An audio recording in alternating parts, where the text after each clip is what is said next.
The man I had secretly loved for 10 years married his goddess. At the wedding, I couldn't help crying. Then I looked at the young man next to me. His eyes were also wet, the familiar scent of a kindred spirit, the sad tears of a simp. Half drunk, with tears blurring my eyes, I tapped his shoulder. We're both in the same boat, buddy. What? Stop liking her. How about we just settle for each other?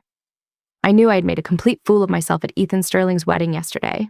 After all, even half asleep, I could still smell that sour, rotten stench on myself. You can't get that fermented without downing at least 3 jugs of cheap wine. In my hazy vision, a cold, indifferent face suddenly appeared. He was frowning at me. Pale eyes, slightly upturned corners, handsome in a very distinctive way. You're awake? You kept me up all night, you know that? Huh? Even though I was still groggy from the hangover, I sobered up instantly like cold water had been dumped on me. I quickly lifted the blanket and looked. Thank God, my underwear was still there. Wait. Who took off my dress and washed it, then hung it up on the wall? I pointed at the dress and cried in distress. This dress is silk! It has to be hand-washed. I did hand-wash it. Okay then. Wait! I pulled the blanket up to my chin, leaving only my terrified eyes visible. Why did you wash it? What happened last night? He was wrapped in a sheet just like me, standing in the middle of the room with a sour face. You should ask yourself that. Me? What did I do? 88, 64, 92. Do those numbers look familiar? Yes. Your measurements. You forced me to take them last night. What? The number 180XXXXO088. Familiar? Yes. Your phone number. You also forced me to memorize it. Unbelievable how busy I had been last night. He walked over, still wrapped in the sheet, plopped down at the foot of the bed, and showed me his phone. Also, you forced me to add you on Messenger last night and said we should get together in the future. I shouted. I said settle for each other. He was silent for a moment. I thought you forgot. If I forgot, you were just going to scam me like this? Seeing my changing expression, he waved his phone. So, does your offer from yesterday still stand? You hugged me and wouldn't let me leave. You said you wanted to be friends. Does that still count? I was about to refuse when the half-closed door opened. In came my best friend and business partner, Rachel Quinn. She was holding a plastic bag, pulling out steamed buns and soy milk, and called out to me, Awake? Look at you, grown adult. Throwing up on yourself is bad enough, but you had to get it all over Adrian too. So his name was Adrian Shaw. On the wall next to my dress, there was indeed a nice-looking white shirt. He walked to the wall, nodded at my friend who was still lecturing me. Sorry, could you give us a moment? Sure thing. Rachel immediately turned and left. Before closing the door, she made a face at me. I was confused. Do I need to leave too? Adrian gave me a cool glance. If you keep your word, then no. He let go. The silk sheet fell to the floor. His beautiful upper body was bare in the morning light. Smooth lines, like a sculpture. His pale, long fingers pulled the silk fabric over his shoulder, then buttoned the mother-of-pearl buttons one by one, slowly, unhurriedly, up to the very top. Somehow cold, yet incredibly arousing. I had planned to say no, but somehow my mouth slipped. Of course it still counts. Hearing my confirmation, he kept his expression unchanged, but his tone revealed satisfaction. Good. After he was fully dressed, he took out a business card from his wallet and handed it to me. Starting today, call me at least 3 times a day. Don't forget. Call. If you don't like calls, video works too. Why? To build a relationship. After he left, I picked up the crisp business card. A common laminated style. On the front, a few words in a matte gold font. Simple yet elegant. Senior partner, Shaw and Associates, Adrian Shaw. My entire youth was filled with the shadow of Ethan Sterling. He was tall, good-looking, won awards from childhood, and after graduation started a business with his friends that was already steadily profitable. With someone like him as a benchmark, it was normal that I couldn't see anyone else for over 20 years. So when I learned he was getting married, I couldn't adjust for a while. His girlfriends were always short-term, usually breaking up before anyone even knew they were dating. I didn't take this one seriously either. I thought it would be like before, he'd break up and then come find me for coffee, for a movie, until he suddenly handed me a wedding invitation, smiling lightly. I'm getting married, Lucy. What? I still remember how my mind went blank, how cold my body felt, how my lips trembled. Okay, then when you go for coffee, I'll just buy 2 cups for you. He laughed and patted my head. Silly girl. He didn't tell me to buy them or not to buy them. He just contacted me less and less, using that to say goodbye. And just like that, my youth came to an abrupt end. I was staring off into space when Rachel pushed the door open. She was carrying a few slip dresses. She laid them out, each one more revealing than the last. I stared at the dresses, speechless. The holes were bigger than the fabric. What are you doing? An older single woman finally gets a boyfriend. I have to get you some battle armor. Hearing that, I suddenly thought of Adrian, and also of his cold, pale eyes that you couldn't ignore. A shiver went down my spine. I'm not wearing that. Nothing is even official yet. Rachel crossed her arms and gave me a cold laugh. You're a friend of the groom's side. Today is the bride's family banquet. Are you sure you want to be outdone by the new wife? Well, I hesitated. Then my phone buzzed. I opened the pinned chat. A few voice messages started playing automatically. Lucy, are you there? The venue has changed. My mom said we're not going back to her family's house today. We're still having the banquet here. Come early, okay? What's going on? Not going back to her family's house the day after the wedding. Rachel's expression was mysterious. Who knows what he's up to? I told you he was a jerk. Married, but still fishing. Hearing that, I felt annoyed. So, what if he's fishing? If he fishes for me every day, what's the difference between that and loving me? Rachel sighed. Wow. My dress from yesterday was dry. I insisted on wearing it again, then put on makeup under Rachel's disapproving gaze. After that, we headed to Ethan's house. On the way, she filled me in on what really happened last night. I had hung on Adrian for hours, loudly proclaiming my sympathy for him, stealing the spotlight from the couple. Finally, the officiant, the groom, and the mother-in-law worked together to kick us both into a room upstairs and lock us in. No big deal. Hearing that, I quickly opened social media and posted a status. I was out of town on business yesterday. My cousin went to the wedding in my place. Thanks for understanding, heart, heart. I was choosing a photo when Rachel, in the driver's seat, sighed. When you walked in, you threw up everywhere. I took off your clothes. Adrian washed them. A big shot lawyer lowering himself like that. Don't be ungrateful. Besides, Ethan is already married. It's time to move on. I turned to look out the window. I didn't say anything. Ethan's house was in a high-end townhouse complex. It had a huge terrace overlooking a lake. The lunch banquet was held there. The view was beautiful. The bride had changed out of her wedding dress and was standing at the door in a red lace dress. Her smile was gentle but shy. Next to her, Ethan's mother had a stern face and didn't look happy. I had rarely seen her like this. Our families had been close for generations. His parents had always been good to me, sending holiday greetings, even joking with my parents about a marriage between our families. But Ethan always refused. This bride's family banquet showed me a completely different side of this family. The bride's name was Celia. She was an intern at Ethan's company. Their family backgrounds were worlds apart. But for some reason, Ethan, who never stayed with anyone, fell hard for her and insisted on marrying her. I didn't understand it either until I accidentally ate a piece of chopped chili and went looking for water. Celia, busy with everything, still brought me a warm soy milk and gently said, Ethan told me you have a bad stomach and can't handle cold drinks. Everything at the banquet is iced. Drink this instead. Holding the glass bottle, I wanted to cry and laugh at the same time. Celia wasn't exceptionally beautiful, but her smile was sweet. Even with Ethan's mother's face so sour, she still managed to greet everyone. She had a good personality, patient and gentle. The type that everyone liked. No wonder I lost. I was sitting there feeling defeated when my phone rang. An unknown number. I was about to answer when someone tapped my shoulder. I turned around. It was Ethan. He was in a suit, frowning, clearly unhappy. Lucy, come with me. What? The bride was right there. Was this okay? Come on. He ran his hand through his hair in frustration. I noticed yellow nicotine stains on his fingers. Then he walked away. I had to hurry after him into a beautifully decorated room. From the wedding photos on the wall, it was their bridal suite. As soon as we entered, Ethan shouted, Can you believe it? Her family did something like this? I was startled by his anger. What happened? We agreed that the first day would be the groom's side, the second day the bride's. My family chose a 5-star hotel. Her family picked a place that wasn't even 4-star for their banquet. Isn't that deliberately trying to embarrass my family? Well, I was about to ask why he didn't discuss it earlier, but my phone rang again. I turned it off and tried to calm him down. Maybe her family did their best. But he wasn't comforted. He paced the room, furious. She's clueless! I could hire a private chef to cook at home, and it would still be more dignified than what they arranged. Was there really that much of a difference? I stood there, suddenly remembering how sour Ethan's mother had looked.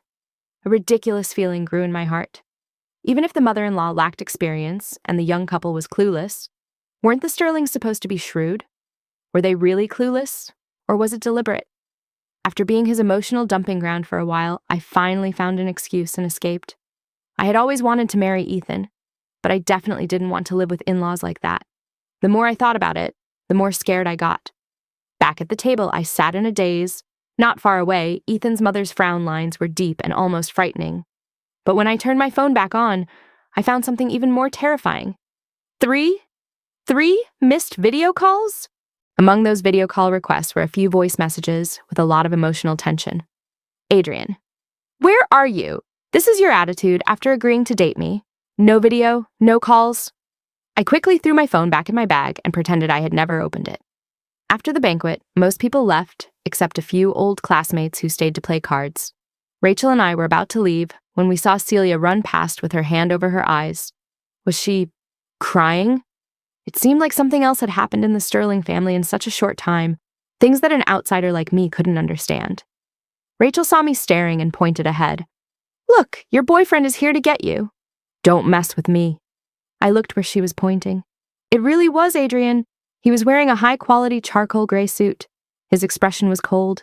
He was walking toward us in big strides. In my stunned silence, he got closer and closer, closer and closer. Then he walked right past me and went to Celia, who was crouched in a corner. He pulled her up. Isn't today your family's banquet? What's wrong with you? Her makeup was already ruined. He grabbed her shoulders, and she trembled like a little quail. Adrian, why are you here? If I didn't come, how would I know you were being bullied like this? His voice was loud and soon attracted attention. Before long, Ethan pushed through the crowd and stood in front of them, furious. Adrian, watch your mouth. Adrian, please don't. Celia, pale and thin, was squeezed between two guys over 6 feet tall, both with completely different styles. She opened her mouth a few times, but couldn't speak. The air seemed filled with invisible pink bubbles. Was this the legendary love triangle? Since they both cared about appearances, they didn't actually start fighting like I imagined. Instead, they calmly exchanged cigarettes. Ethan played with his cigarette, looking down at Celia. Tell me yourself, who in my family bullied you? The girl quickly shook her head. No, it was me. Adrian laughed coldly. Say what you need to say. Why are you hesitating? Is he going to eat you? Clearly, Adrian was more intimidating. Celia trembled and spoke like a dam breaking. Well, my mom accidentally broke a plate. A cold female voice cut in. That wasn't an ordinary plate. We have servants. Why did your mother have to wash the whole set of Zwiebel mustard dishes herself? And she broke one the first try. My mom just wanted to help. Celia tried to continue, but when she met Mrs. Sterling's disgusted glare, she fell silent like a quail whose neck had been squeezed. I thought Ethan would smooth things over, but he said nothing. Meanwhile, Adrian raised an eyebrow and started laughing. Zwiebel mustard? How much is it? If I remember correctly, a replacement set costs a few $1,000s. Your family's rich. You have to make such a big deal over a few dollars on your daughter's wedding day. Mrs. Sterling's eyes narrowed. Who are you? He laughed again. I'm her brother. I couldn't help but think to myself, what brother? He was clearly Celia's simp. I never thought Adrian could simp so hard he became the family of the woman he liked. There was always a bigger simp. Mrs. Sterling wanted to continue, but Ethan waved her off. Enough, everyone, calm down, let's just drop it. Adrian snorted. You say drop it just like that? Who do you think you are? Seeing them about to start fighting again, I quickly tried to mediate. A broken dish brings good luck, it's a blessing. Rachel joined in. Yeah, a good omen. Adrian wanted to argue more. I pulled his sleeve and gave him a look. We've stayed too long. Let's go. They're newlyweds. He glanced at me, surprised. I pulled his sleeve and dragged him away. He cooperated. Just as we were about to leave, he turned back and said to Celia, You were supposed to have your family's banquet today. Think carefully about what you should do. Adrian was still cooperative. I pulled him all the way to the entrance without incident. Rachel, who had been following us, had disappeared. She left me a message on my phone. Don't come home tonight, okay? Yeah. Adrian was just standing at the entrance with a cold face, not moving. I didn't know what he was waiting for, but I stood next to him, not letting my feet rest. keep waiting. I'd have a 3-bedroom apartment to live in when I got married soon. The answer came quickly. Within a minute, a thin figure appeared at the entrance. She was still wearing that festive red lace dress. Her eyes were teary. She whispered to Adrian, "Adrian, I'll go with you." I was shocked.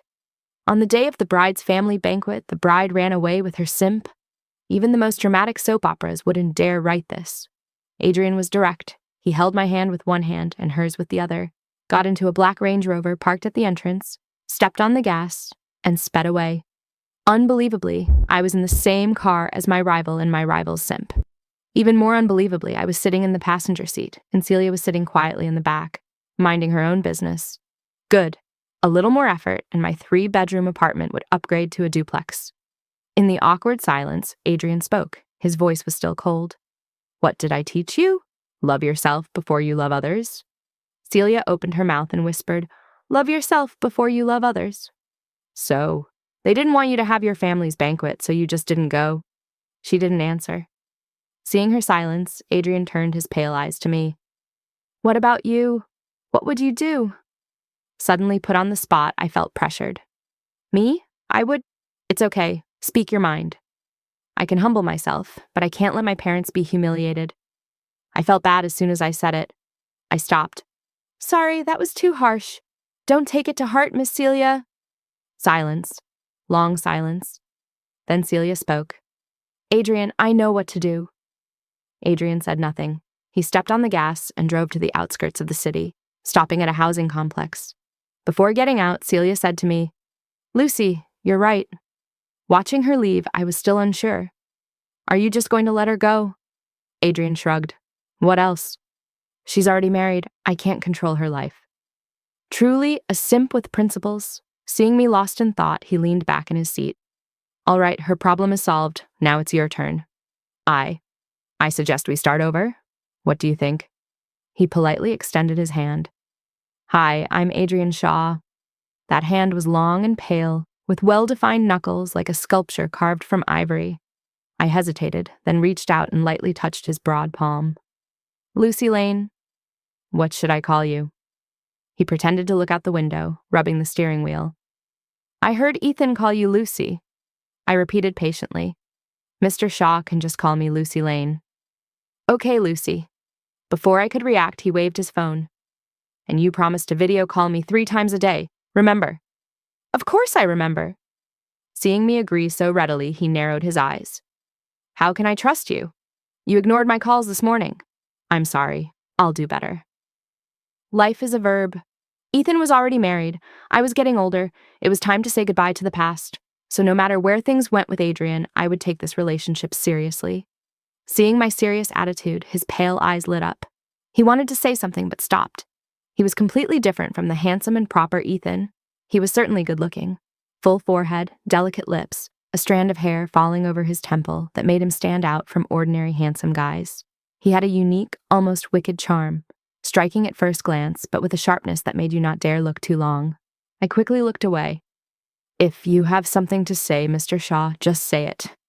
Adrian tapped the steering wheel, a little impatient. "I was just thinking, what if you stand me up again? We need a solution." "What solution?"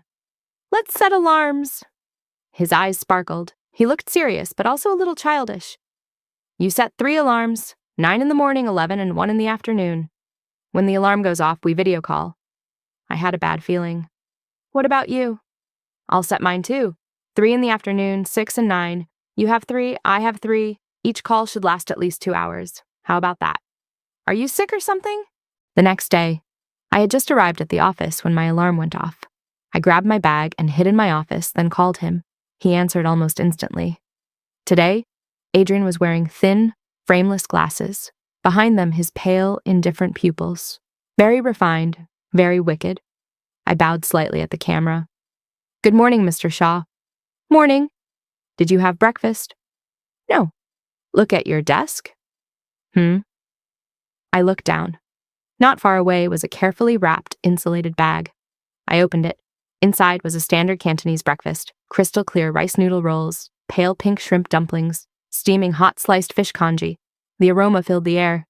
How did he know I loved Cantonese food? I couldn't refuse. I quietly opened the packaging and started eating.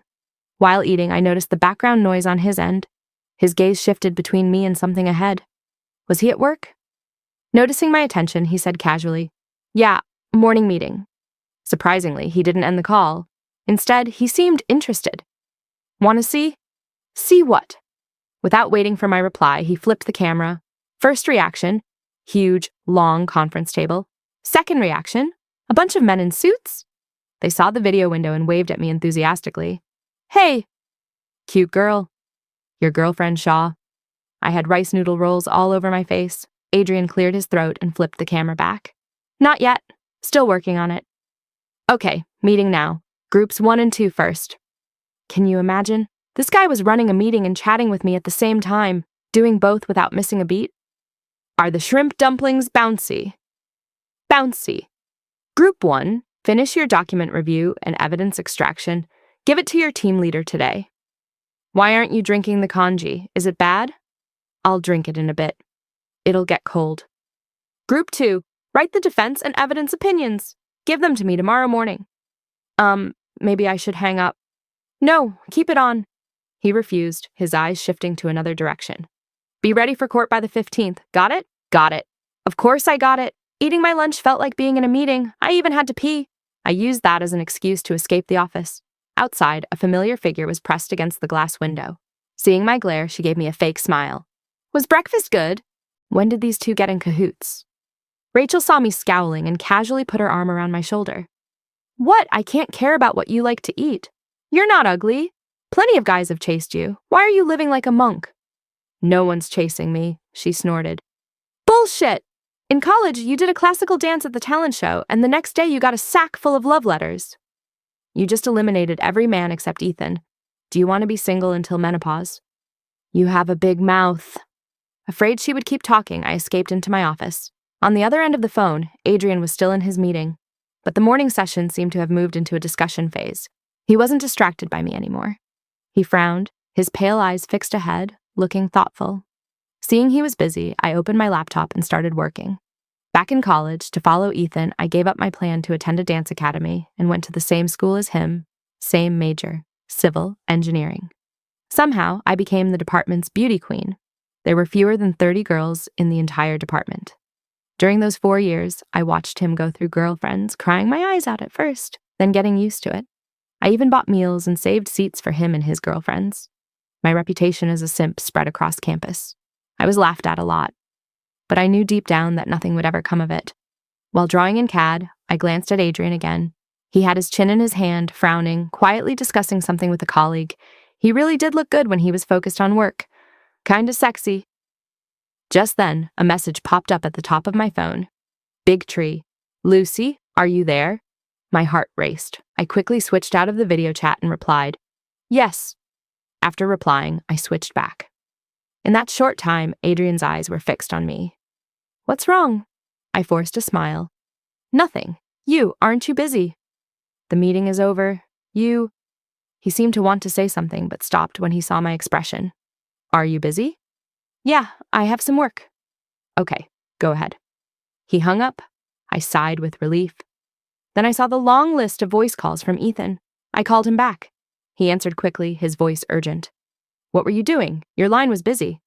I hesitated. "I had something?" He sighed, his tone softening. "I wanted to ask for a favor, but if you're too busy, it's okay." "It's fine. What is it?"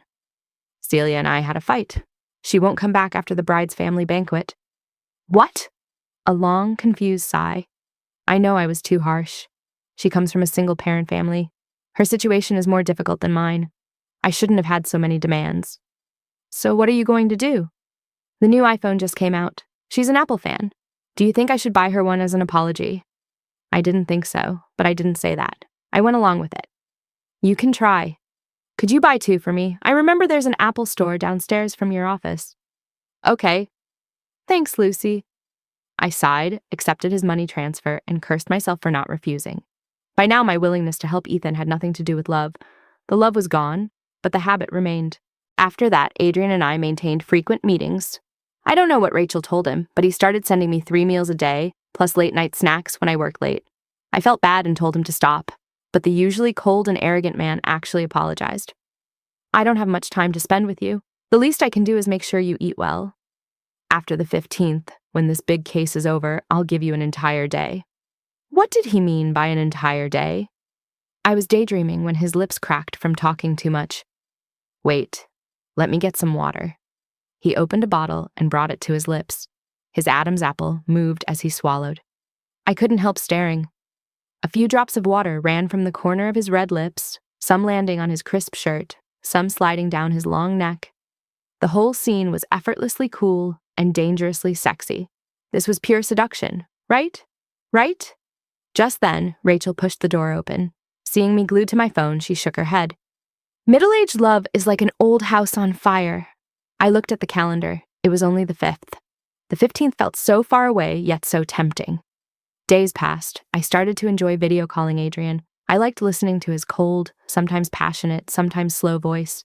The tiny figure in the window, every nod, every thoughtful look, radiated charm. I admitted it.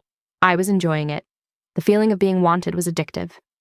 A few days later, Ethan contacted me again. Lucy, did you get the phones? I was drawing and replied casually, Not yet. It's been a week. Still not in stock. I stared at his emotional question for a long time, then called him directly. Ethan didn't like voice calls. He preferred passive texting. Send him a message, wait a day for a reply. He answered. I apologized immediately. Sorry, every time I go to the store, they say they're out. Did you try a reseller? They're marking them up over $200. Silence. Just his breathing. That's a bit expensive. Yeah, can't help it. It was the first time in years I had been indifferent to one of Ethan's requests, but he didn't notice my avoidance. Instead, he comforted me. But you always find a way, don't you, Lucy? It's okay. I can wait a few more days. Well, do it soon, okay? He hung up. I stared at my tired reflection on the dark screen. For a moment, I really wanted to slap myself. The scalpers had gone crazy. Online orders were all pre-sales. Besides waiting in line, my only option was to pay a scalper's markup. So I got a reservation number from a reseller I knew and went to wait in line the night before the launch. At 10 o'clock, the line of Apple fans stretched to nearby stores. I was falling asleep in line when I got a message. The trial ended early. I'll be free tomorrow afternoon. Want to meet? I agreed. Adrian seemed happy. We said goodnight on a voice call. He didn't know that I, who had said I was going to sleep, was actually waiting in line all night, surviving on free coffee. There was a rest area where I could sit, but after standing for 7 or 8 hours, my back was so sore I couldn't bend over. When I finally got the 2 new phones, I felt no excitement, just a hollow, unreal feeling. Adrian called me on video. I was gritting my teeth, trying to lie down. I couldn't. I was afraid he would see my grimacing face and dark circles, so I texted him back. Long road. Let's not video for now. I'm a little tired. Adrian. What's wrong? I couldn't tell him I had spent the night being someone else's simp, so I made an excuse. Long road. I'm not feeling well. Adrian. Then let's reschedule. Next week. His tone was normal, but I sensed a hint of disappointment. I gritted my teeth and replied, Long road. I can do it later today. Adrian. Good. The buffet at this hotel is great. They also have a private cinema and a pool. But I passed out before I could see any of them. When I woke up, the sky outside was blazing with sunset colors. My scalp tingled. I grabbed my phone. Adrian. How about 7 p.m.? Location. I looked at the time and gasped. 6:30? I did a quick makeup job, put on my best dress and matching heels and rushed out to get a taxi. It was rush hour. My taxi was stuck on the inner ring road for an hour. When we finally got off the highway, there were still 5 kilometers of traffic. I gave up, got out, and walked to the nearest subway station. My phone buzzed. A new message from him. I'm waiting for you at the restaurant. I didn't have time to reply. I ran through the subway station and got on a train. Then I had to transfer. Then get off, transfer again, get off again. By the time I reached the hotel, it was almost 9 o'clock. I was 2 hours late. My hair was a mess, my clothes were wrinkled, and I had a blister on one heel. Every step hurt. The doorman looked at me like I was crazy. I checked my phone. Adrian's last message was at 7:30. I went to the restaurant. They said they were closing soon and had already started clearing tables. All the customers had left. I went to the private cinema upstairs. There were few people, and I didn't see him in the dark.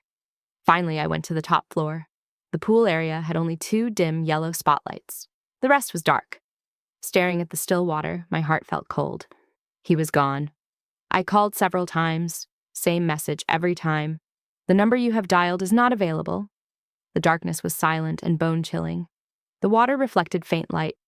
I heard a faint splashing sound. Adrian, is that you? I walked along the edge of the pool. The moment I saw where the sound was coming from, my foot slipped. As I fell, I thought, too bad it was just a drain. Then I saw the sign on the edge of the pool. Deep end, 2.2 meters deep. Help.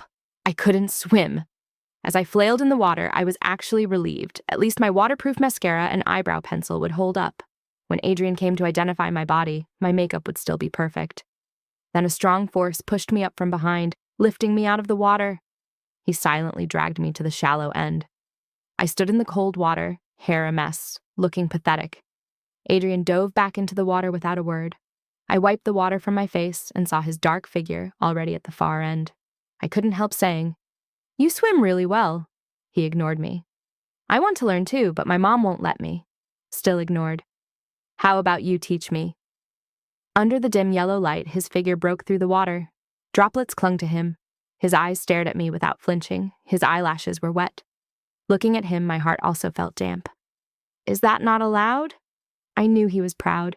He had lowered his head for me again and again until he couldn't take it anymore. "You want to learn?" "Yes." "That's it?" His eyes swept over me. Only then did I notice my dress was completely soaked and clinging to my body. "Yeah, I can practice holding my breath today."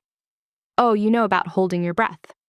Another difference between Adrian and Ethan was his sharp, sarcastic tongue. He didn't say much, but every word could make you uncomfortable. "Forget holding your breath. Let's work on your courage first." "My courage?" He smiled, then turned his back and bent down slightly. "Come on, get on my back." "What?" "Didn't you want to learn to swim? I'm afraid you'll panic as soon as you get in the water." "Oh." I wrapped my arms tightly around Adrian's neck, like clinging to a vast, boundless boat. My heart felt like it would jump out of my throat. "Hold on tight. Close your eyes. 3, 2, 1. Here we go." The next moment, water surrounded us from all sides. Silver currents swirled around our bodies. My ears roared. My closed eyelids ached from the pressure. But before I could really feel it, we were already several meters away. I was still on Adrian's back. His voice was slightly mocking. "Still want to learn?"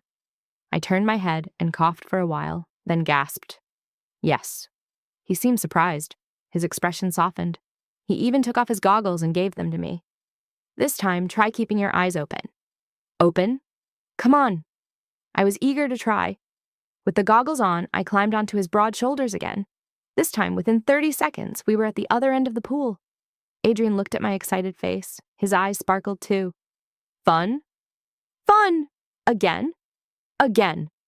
For a full hour, Adrian let me ride on his back as we swam back and forth in the dark pool. I quickly fell in love with the feeling. Exciting, thrilling, stress-relieving, and slightly disorienting. It felt like falling in love. A panicked rush, a bittersweet sweetness, like becoming a child again, tasting the flavor of rebellion for the first time. Afterward, we sat side by side on the steps, waist-deep in water. Adrian's voice was still cold, a little arrogant. "Like the view down there?" "I can't see anything. It's too dark." "Sorry, I forgot this isn't the ocean." I was surprised. "You've gone deep sea diving?" He gave me a look. "Of course. I got my diving license in college. I go out every year when I have vacation." I didn't say anything. I just stared at him. Seeing my admiration, he looked away. His tone was slightly embarrassed. "You can come with me sometime."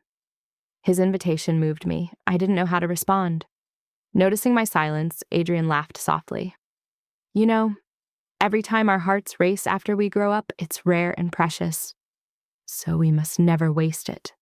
Under the dim yellow light, his wet silhouette was bathed in a soft glow, clear and dreamlike. He looked at me. I looked at him. The cold water made our embrace natural. The warm hug made our kiss unstoppable.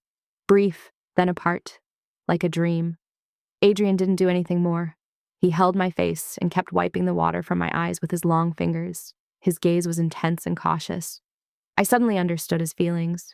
This man needed me, just like I needed him. "Want to do it again?" "Huh?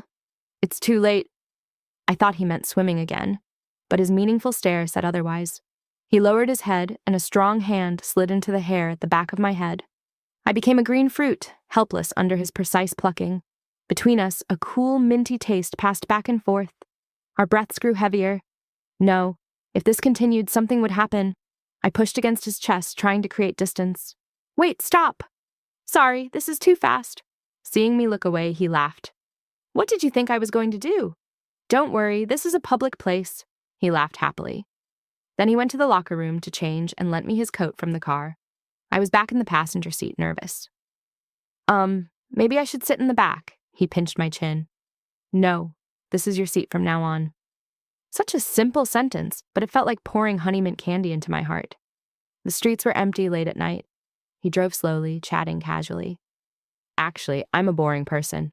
When I close a case, I go to the same place to swim, eat, watch a movie alone, then go home and sleep. That's my only way to relax? I'm even more boring. How? When I'm not drawing, I'm at construction sites. On weekends, I just sleep. Otherwise, my body can't take it. That bad? Hearing him say it made me feel a little sad. Yeah, usually. My phone rang. The moment I saw who it was, I turned off the screen. Adrian had seen it too. The easy, happy mood vanished. He silently drove to my building and opened my door. Thanks. Seeing me look away, he gave me a cold glance. Our time is precious. It should be reserved for people who deserve it. I watched him step on the gas and drive away. My chest, which had been so light, suddenly felt empty. My phone buzzed again. This time I turned it off. I really didn't have the energy or mood to deal with Ethan's calls. The next morning, I sent the phones to him by courier, then texted him. The courier took the phones. Okay, thanks. After a moment, another message. Where were you last night? Why didn't you answer my calls? I was on a date. Really? Really? So I probably won't have time to help you anymore. I didn't know what was so funny, but I did my duty and told him my situation. He didn't take it seriously. Instead, he sent me another contact. This is Celia's messenger. Add her. She still won't reconcile. She has a lot of wrong ideas. No wonder my mom is worried. You're both women. Give her some advice. But I did have something to ask Celia. She accepted my friend request and immediately called me on voice. Lucy, don't try to convince me. We haven't registered yet. I'm not going back. No one cares about your business, okay? I changed the subject. Celia, what does your brother like to eat? What? After talking about Adrian for a while, she cautiously asked. I thought you liked Ethan. I was young and naive. Oh. After a pause, she said slowly. But being with Ethan is really exhausting. It's good you two didn't end up together. Adrian is a really, really good person. If it weren't for what? She didn't say. She just sighed regretfully. Back on Messenger, I saw a message from Ethan. So, is she coming back? What does the silence mean? I stared at that question for a long time. I wanted to curse, but I deleted it. Finally, I sent him a voice message. Ethan. Yeah? Don't make the person you love kneel. The next few days, Adrian was noticeably colder to me. Luckily, after all those years of pining after Ethan, I had learned to simp pretty well. It wasn't too hard to simp for someone else. I called Adrian and invited him to lunch. He refused. No time today. Then I'll bring food to you. We'll eat together. He reluctantly agreed. At lunchtime, I carried bags of food to Shaw and Associates. Their office was on the top floor of a downtown skyscraper. I had to transfer elevators. On the way up, two men in suits kept staring at me. I've seen this girl somewhere before. Others joined in. Yeah. Maybe she's a client. I was squished in the corner, surrounded by men. When they realized I was going to the same floor, they became even more enthusiastic. They carried my bags, showed me the way. When I arrived at the office, surrounded by a crowd, Adrian was standing not far away in a light gray turtleneck and dark pants. He looked calm and elegant. Seeing me, the corners of his lips curled up slightly, but his tone was still flat. You're here. Humph. If you didn't want to see me, why were you waiting at the door? Ignoring the other men's teasing, Adrian led me into his office, not forgetting to grab the bags. What's this? Barbecue. I pulled out the ingredients one by one. This one is uncut. This one is pre-marinated. He looked at them, disgusted. This is raw meat. Exactly. That's why I brought a grill. I set up the small grill on the table and got to work. Adrian stood with his arms crossed, looking unimpressed. That's fine. He would change his mind soon enough. On the grill, the Wagyu beef had beautiful marbling. The edges were starting to curl up. I picked up a slice and brought it to his lips. Want a taste? 10 minutes later, Adrian complained that I was too slow and insisted on doing it himself. I sliced the meat slowly and chatted with him. Celia was right. You really love meat. He paused, then answered honestly. When I was little, my family didn't have much. I used to live across the hall from Celia. I ate at her house all the time. Otherwise, I would have starved. No way. He just smiled and didn't argue. But if he had that kind of past with Celia, it was normal that he liked her, right? I was lost in thought when Adrian finished all the meat on the grill. His face was flushed, and he looked completely satisfied. Who knew you had such skills? It's okay. Truth be told, I had always been like this. I loved taking care of people and got a lot of joy from it. I was a natural-born simp. Adrian leaned back in his chair, full and lazy. Did you take care of Ethan like this too? I answered honestly. I made him lunchboxes, but I never did this kind of on-site service. He snorted coldly. I couldn't tell if he was angry or not. You know, I waited for you that day. You stood me up for 2 hours. I'm sorry. Instead of saying sorry, think about how you're going to make it up to me. Another barbecue? That's not enough. Typical lawyer, so good at manipulating. He stretched out his long legs, his pale eyes narrowing. He nodded at me. Why are you just standing there? Find a seat. Oh. I looked around. The only sofa was by the door. I started walking toward it when he made a small sound. I broke out in a cold sweat. Where did he want me to sit? I stood there, confused. Adrian suddenly laughed coldly. If you can't figure it out, just stand. Okay. Seeing me actually stand there, he got even angrier. Are you trying to piss me off? How was I the bad guy here? He ground his teeth for a moment, then reached out and pulled me onto his lap. So clueless. I sat stiffly on his lap. Sorry, I've never really dated. You've never seen a pig run either? Instead of responding to his sarcasm, I leaned over and kissed his cheek. I don't know how, but I can learn. Adrian froze. His pale face slowly turned red, even his neck. I thought it was cute, so I kissed him a few more times. I'm sorry I was late that day. I really am. I promise I won't do it again. He was quiet for a moment, then leaned his forehead against mine. His eyelashes were still wet, trembling like injured dragonfly wings. How can I trust you? Seeing him get cold again, I cautiously asked, Are you really bothered that I used to like Ethan? What do you want me to say? Just tell me how you really feel. Yes. Okay. Right in front of him, I opened Messenger and blocked Ethan. Rachel, the dating expert, once told me, if you don't know how to please your current partner, sacrificing your ex is never wrong. Adrian's expression softened. He looked gentle. It's okay that you were late. What matters is that you came. What a difference. And since you want to make it up to me, promise me one thing. What? He didn't answer. He took his phone and typed. Then I received a few messages. Baby A. We should give each other pet names. Baby A. What do you think? Baby A. Baby L? I felt my toes curl. A new apartment was about to be built. After leaving Adrian's, I got a voice call request on my phone. Huh? Celia? I answered, but it was a man's voice. Lucy? Ethan? He sounded impatient. Why did you block me? Even though it was awkward, I forced myself to explain. Sorry, my boyfriend asked me to. Adrian? Yeah. There was a long silence, heavy, uneven breathing. For some reason, I felt a secret joy. Even my fingers trembled. I called to thank you. For what? Celia came back. Oh, that's good. Good, but nothing to do with me. After a few more polite words, I hung up. Hearing that they had reconciled didn't affect me at all. Maybe time had finally freed me from that fatal love. After that, I often went to see Adrian during lunch. Most of the time, I brought pots and spices, sometimes sushi, sometimes bibimbap. Adrian never complained. We weren't passionate. We were more like an old married couple. One day, while we were eating hot pot in his office, he got a video call. Adrian had a piece of beef in his mouth. He frowned at the screen. Did you eat too well, or did life beat you up? A small voice replied. I'm pregnant. It was Celia. She looked messy, her hair a mess, a bit swollen. I nervously watched Adrian's face, but his expression was still expressionless. Celia soon saw half of my face on the screen and greeted me warmly.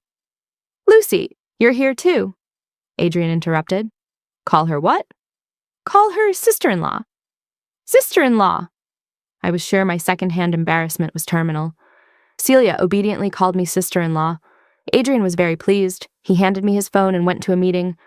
The moment he was gone, Celia sighed with relief. Lucy, don't you think Adrian is scary? Not really. He makes me call him once a month. I didn't know you'd be there. Sorry. I was silent. Seeing my silence, she asked softly, Lucy, are you really dating Adrian? Yes. That's good. She paused, then said gently, You're good. He's good. You two are perfect together. I sincerely thanked her for the compliment. She added, He's usually cold, but he's a good person. I like him cold. It's exciting. Celia laughed awkwardly. Okay. Seeing how tired she looked, I asked, So you're really going back? Yes. The baby's already over a month old. What else can I do? I wish you well. Thanks. Celia and I weren't close. I couldn't keep talking. Just as I was about to hang up, she said wistfully, I envy you. At the end of the year, my work became extremely busy. I had over a dozen projects waiting for inspection. I visited at least 7 or 8 construction sites every day. I no longer had time to cook for Adrian or even to video call him. After a few days, he couldn't take it anymore. He called me on video. I was covered in dust. Caught off guard, I answered. He was in a suit. The background was noisy too. I'm in court with some interns. You? At a construction site. Lots of inspections lately. Before he could say more, a few young men appeared behind him, their eyes shining as they looked at the screen. Adrian, who is this? No, don't say it. I tried to move the camera away, but Adrian adjusted his tie and said calmly, My girlfriend. Yeah. You've shown off, but what about my 3-day-old unwashed hair? Those young men were smart. They all crowded around to compliment me. She's beautiful. Natural beauty. She's perfect except for her messy hair. I pulled my baseball cap down further.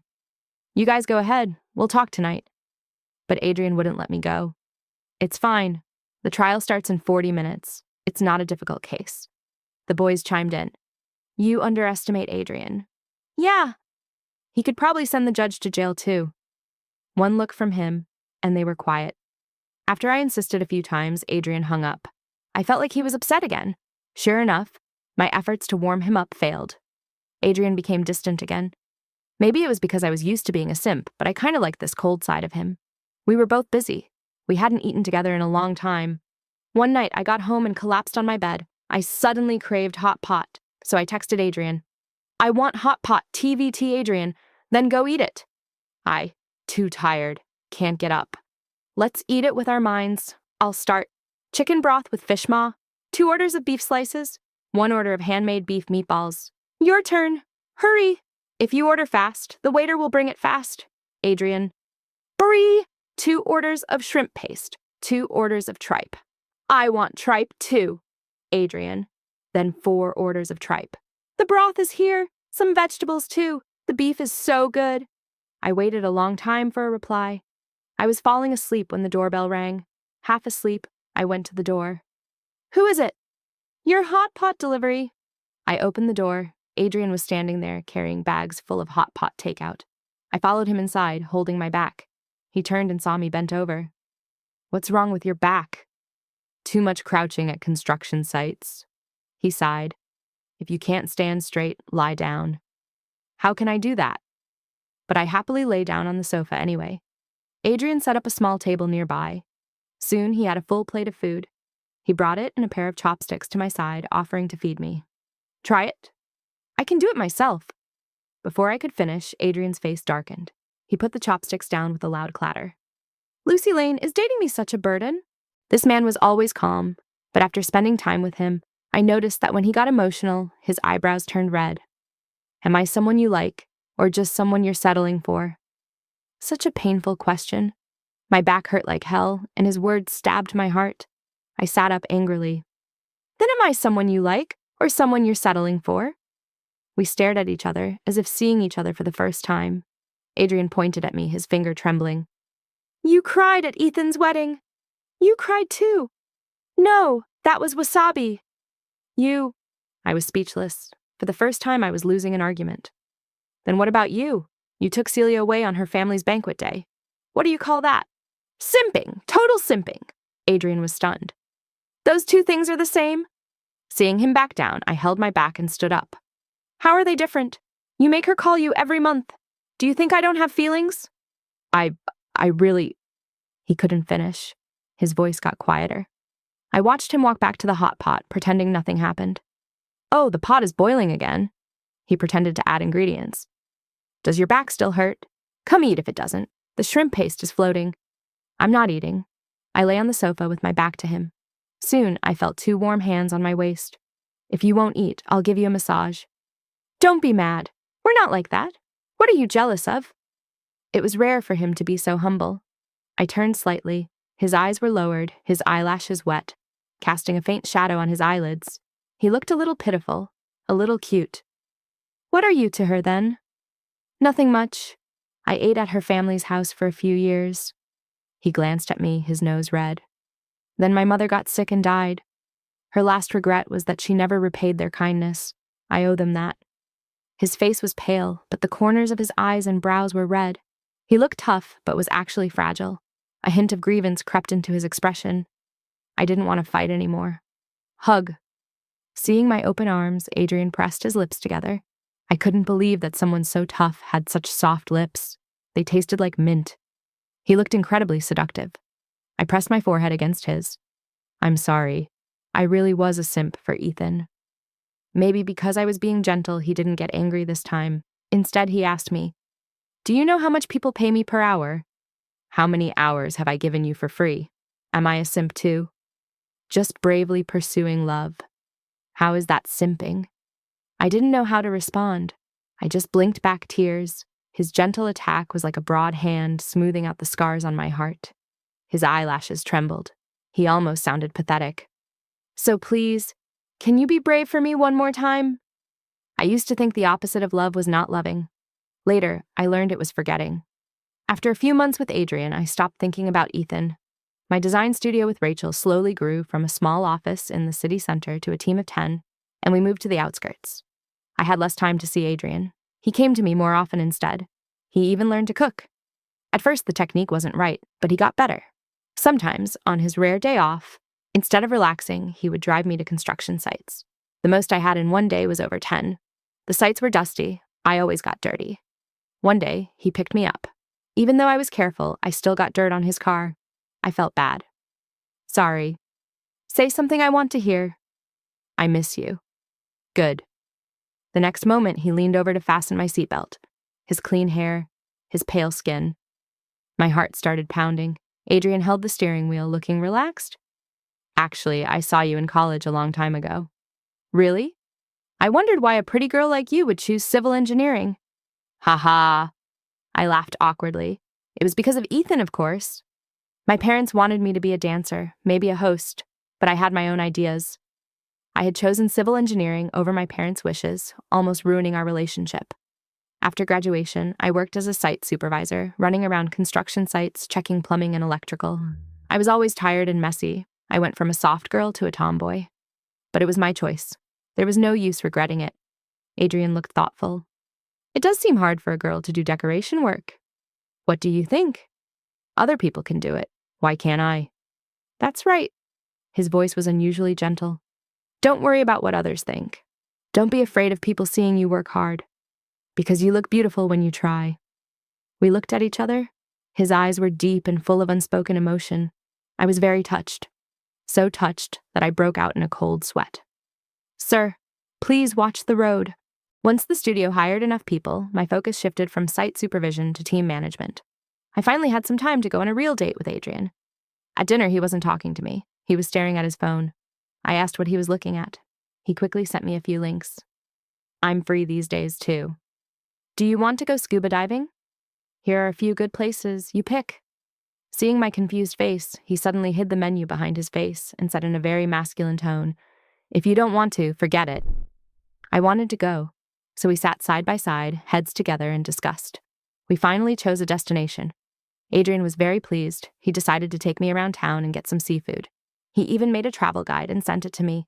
Every day, he added more to the document. In just a few days, it grew from 700 kilobytes to 2.5 megabytes to 185 megabytes. I lost all desire to open it. On the agreed day, I arrived at the airport early. I waited a long time. Adrian didn't come. His phone was busy. I was about to miss my flight. I texted him repeatedly. Finally, he replied. Cancel your ticket. I can't go right now. What happened? Afraid something had happened to him, I called him on video. This time he answered, but the face on the screen was familiar. Celia! Why was Celia at Adrian's house? It didn't look like his office. It looked like a home. Celia looked flustered, spoke incoherently, and hung up after a few excuses. I stood there, phone in hand, time passing. I felt like I had fallen into an ice cave. Why? I wasted 10 years on Ethan. Was I going to waste more on Adrian? I was done. I didn't want to be anyone's second choice anymore. Adrian had given me his address before, but I had never been there. I took a taxi from the airport and went straight to his place. I pounded on the door. Soon, Adrian answered. Surprisingly, he looked fine, just a little anxious. Seeing me out of breath at his door, he waved me in. Perfect timing, come with us. You want to simp for her and drag me along too? I was too angry to speak. Behind him, Celia came out in her pajamas, looking messy and miserable. Adrian stood there, cold-faced. Have you decided? Yes. Celia sounded certain. I watched them exchange these cryptic words. Then Adrian went to get the car. I somehow ended up helping Celia walk to the garage. Her thin arm trembled in mine. Then we drove to the hospital. Before going into the operating room, Celia grabbed my hand tightly. Tears fell. I'm sorry, Lucy. I know I shouldn't have called Adrian, but I couldn't tell anyone else. I finally understood why she had come to him. Feeling complicated, I could only comfort her. It's okay. Focus on getting better first. While waiting, Adrian smoked a few cigarettes in the garden outside. His hair fell over his pale cheek. He looked sharp. Seeing me standing nearby, he raised an eyebrow. She has nowhere to go after the procedure. She'll stay at my place for a while. Do you mind? No. Good. Pretending to be generous, I stood there, not knowing whether to laugh or cry. Half an hour later, Celia came off the operating table, pale as a ghost. Adrian took off his coat and put it over her. He took her back to his place. Then he went to the balcony to make a long phone call. I felt like I had no place here. I packed my suitcase and prepared to leave. To leave this house. To leave this man who couldn't focus on one person. But just as I reached the stairs, Adrian ran after me. He had his keys in one hand and his suitcase in the other. He was faster than me. Let's go. We'll have dinner together. Where? Your place. I was already planning to break up. I was very rude. Why are you going to my place? Adrian looked like he had been struck by lightning. She's staying at mine. I'm staying at yours. Didn't you say you didn't mind? Do you want me to be alone with her? Is that human? So Adrian and I ended up living together. He said he didn't know much about postpartum care, so he hired a nurse to take care of Celia for a while, and that was that. But 2 weeks later, when Celia came to see me, he was still sleeping on my sofa. I closed the door and talked to her in the hallway. Celia had her suitcase. Her expression was calm. Lucy, I'm leaving. Are you sure? Yes, I don't want Ethan to find me. She smiled bitterly.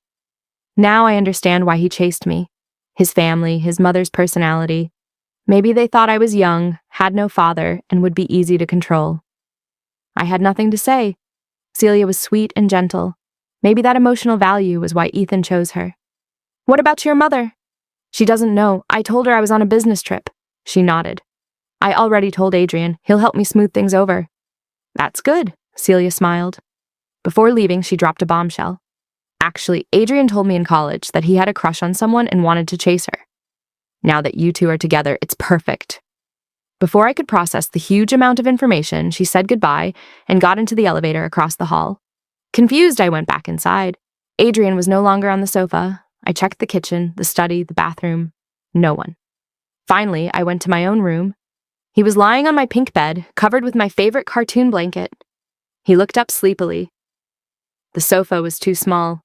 Let me sleep here for a bit. No. I grabbed the blanket and pulled. He gently pulled me into his arms. His fuzzy head rubbed against my shoulder.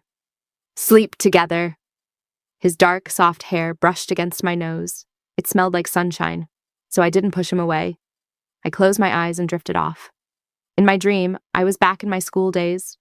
I had just finished a dance performance and was walking toward Ethan in the warm evening breeze.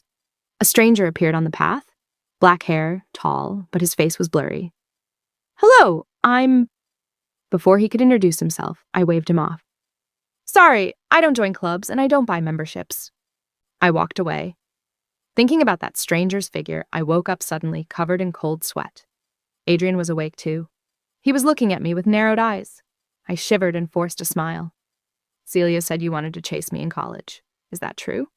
Yes, but it ended before it began. He rested his chin on his hand, staring into space. I still remember the way you looked coming out of the backstage after your dance. That look, that attitude, cold, world-weary, captivating. I had to interrupt. Sorry, that wasn't world-weariness. It was nearsightedness. We looked at each other. Then he leaned over me, his pale eyes full of desire. Let's talk about our future. What future? He narrowed his eyes. I changed my visa to a month from now. Let's meet your parents, have a small ceremony, get the license, and go on our honeymoon. What do you think? I noticed a flicker of nervousness in his eyes and decided to tease him. No sense of ceremony. Thumbs down. Taking advantage of his surprise, I slipped out of his arms. And what if you have another moment with Celia at the wedding? Adrian became serious. That's impossible. Why not? From the day she was born when I was 8, I changed her diapers for a whole year. It's been impossible since then. I might as well tell you. He sighed. Celia is actually my father's illegitimate child. He left, then divorced my mother. We often went hungry. My mother decided to move across the hall from her family. That's how we grew up. Celia also has bad taste in men. As her brother, I have a responsibility. I was stunned by this revelation. It took me a while to find my voice. Why didn't you tell me sooner? He gave me a disapproving look. How could I go around telling people Celia is illegitimate? It's my responsibility as her brother. Seeing me silent, he leaned closer, his minty breath on my cheek. Are you upset? She's my sister. I can't just abandon her. The way he looked at me carefully was like how I used to look at him. My heart ached. It's okay. When she needs you, go help her. That's only right. Do you mean it? Yes. Seeing I wasn't lying, he kissed my cheek. I thought you were mad. I'm not mad. I wasn't mad. I actually liked him more. The more I looked, the better he seemed. His beautiful, proud eyebrows, his eyes that seemed cold, but held deep emotion. Only by getting close to him, by knowing him longer, could you read the warm feelings beneath his cold exterior. His generosity and depth filled my emptiness and darkness, making me want to love with all my heart again, without worrying about the future. Adrian looked at me intently. Do you like me? He smiled. I'll allow you to prove it. Present your evidence. I did, but it was too embarrassing to say, so I refused. I have the right to remain silent. He gave me a helpless, amused look. We were too close. A kiss was inevitable. Adrian's kisses were always passionate, too passionate for me to resist. I melted like cheese, letting him lead, being held, pinned down, then kissed on his lap. After the kiss, he couldn't hide his smug expression. His hair fell over his temple, giving him a wicked look. Do you know why I wanted to video call you every day? Why? To possess your eyes first, then your heart. Things were getting out of hand. Somehow he was on top of me. His silk shirt was half open, revealing a hint of his defined chest. He stared at me while fumbling with his buttons. I could have stopped him. I just wanted to look a little longer. But before he could undo all the buttons, the doorbell rang. It kept ringing more urgently until the late-night visitor started pounding on the door. Adrian sat up straight, his face dark. I rubbed my cheek against his, then jumped off the sofa and went to the door in my slippers. Through the peephole, I saw an angry face. Ethan? What was he doing here? Ethan had always had my address, but he had never come to my door this late. Afraid he would see Adrian inside, I pulled him into the hallway. Ethan, what are you doing here? He looked unshaven and vacant, haggard and depressed. Celia won't answer her phone, and you won't answer mine. It seemed Celia had given up on the baby, and he didn't know. I went along with it. Did you two fight again? Something like that, about getting the marriage license. I was shocked. You've been married for months and still haven't registered? He looked uncomfortable. My mother said to wait until after the baby is born. But Celia is already pregnant. What's the big deal? That night, my mother joked that she had to have a boy first. Unbelievable. What if it's a girl? Then have another. Maybe the next one will be a boy. Before he could finish, the door opened. I saw a fist fly through the air and land perfectly on Ethan's face. Blood spurted from his nose. You! Ethan staggered back, his eyes full of wariness and resentment. Adrian stood there, arms crossed. I told her not to marry a jerk like you. Look what happened. Ethan didn't dare confront him directly. He took a step toward me. Lucy, You knew he was involved with Celia and you still got together with him? Before I could answer, Adrian laughed. Involved with who? Your head is empty, that's fine, but don't let it fill with water. Besides sex, can't your tiny brain think of anything else? I suspected he was talking about someone else. Seeing Ethan looking to me for approval, I said quietly, Ethan, Adrian, and Celia have the same father. Don't say things like that anymore. What? His rival had suddenly become his brother-in-law. The moral high ground he thought he had collapsed. Ethan's expression went through many changes. I said calmly, and Celia won't be coming back. Let her go. Some people become unhappy when they love. She did. I did too. He had never seen me so cold. He reached out to grab me. Lucy, forget her, but why won't you help me? I dodged his hand and exploded. Don't touch me. I gave you everything. Were you worth it? Celia is a good person. How did you treat her? She didn't leave on her own. Your whole family drove her away. Under my relentless scolding, Ethan's face twitched. Finally, he reacted. So you know where Celia is, don't you? I was about to speak when Adrian pulled me behind him. Ethan, be a man and solve your own problems. Stop pressuring Lucy. Your family is the one in the wrong. You haven't registered, so this marriage is over. He sounded final. Ethan looked defeated. It's just about the baby. If she can't accept it, I can talk to my mother. Adrian laughed. Ethan, when I treat you like a person, at least try to act like one. Don't talk like a human while acting like an animal. Adrian's sharp tongue was no joke. Ethan left looking like he doubted his entire existence. A few days later, he came back to apologize to Adrian, saying he had realized his mistakes and wanted to win Celia back. We slammed the door in his face. After that, I took Adrian to meet my parents. We made it official. He didn't mention marriage again. Instead, he kept adding to that travel guide. I checked the other day. It was 1.1 gigabytes. What a man. Finally, before winter, we chose a diving spot. Adrian was lying on my sofa, wearing matching cartoon shorts. He was sending me photos of hotel suites. Which one do you like? You pick. Okay. 2 rooms? 1 is enough. Silence. Then he sat up, his pale eyes full of emotion. Do you really mean it? Looking at his eager gaze, I touched my nose. You've already slept on the sofa. Mostly to save money. In November, we went to Hainan's Boundary Island. It was off-season, so there weren't many tourists. Adrian went into the water first, then came back wet. We refused a guide, and he took me diving himself. The sea was calm, with small waves. The golden beach stretched for miles toward the horizon. The sky was deep blue. Sunlight spread over the water. Waves pushed forward, like countless golden-scaled fish rolling. The scenery was beyond imagination. Adrian steered the boat. I stood in the middle, my hair and dress flying in the wind. I felt happier than ever. On the boat, he sat at the bow in his wetsuit, staring seriously at the water. We'll snorkel first. When you're ready, we'll go deeper, okay? I gave him a thumbs up. I changed into my wetsuit, put the respirator in my mouth, and first got used to it on his back. Scared? No. Good. Here we go. The water was clear. At 5 meters, we saw schools of tropical fish flashing past like golden gauze. At 10 meters, my ears started to ache. The recommended depth for beginners was 18 meters. I was still nervous. I grabbed Adrian's arm. He gave me a reassuring look and pointed ahead. Past a few tall, soft coral formations, we saw many stone statues, standing, sitting, sleeping. I felt like I had entered an underwater Buddhist kingdom. Swimming among the statues, my ears hurt less. I suddenly understood why Adrian liked diving alone. Looking at this new world, everything seemed to change. It was like breaking through old limits, opening a new map of my life, answering questions I had been confused about for a long time. My first rebellion was choosing Ethan. My second was choosing Adrian. Each time, I chose the life I wanted without hesitation. It was just youth, no regrets. Then someone pushed me gently from behind. I floated among the statues. The tallest, most complete Buddha statue in the center held a giant pearl shell in its hands.